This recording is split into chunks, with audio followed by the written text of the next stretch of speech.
As we begin this final week of Advent, today's gospel tells us the story of two mothers and their sons, the meeting of Mary carrying Jesus and Elizabeth carrying John the Baptist. As Catholics, we're somewhat unique among Christians in our devotion to Mary, which I always find kind of surprising. Even for me, just as a priest, people often ask two questions. First, they ask, "Where are you from?" They want to know where I grew up. And second, they often ask, "Who are your parents? What does your dad do? What's your mom like?" They want to know what kind of parents produced a priest. And that's just with me.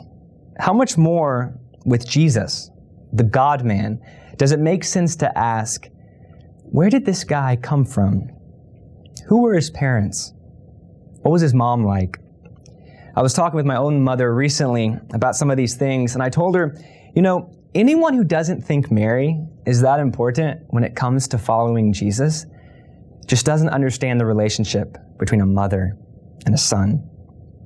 My mom is really important to me. Mary was really important to Jesus.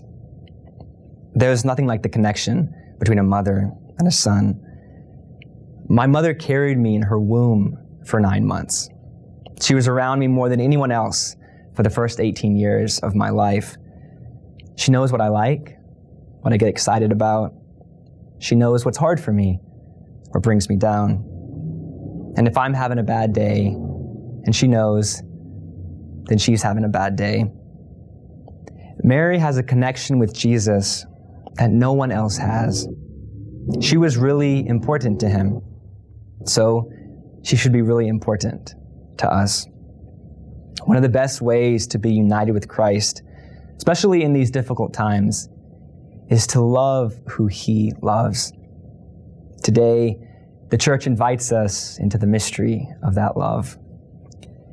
The story of Christmas begins with a mother.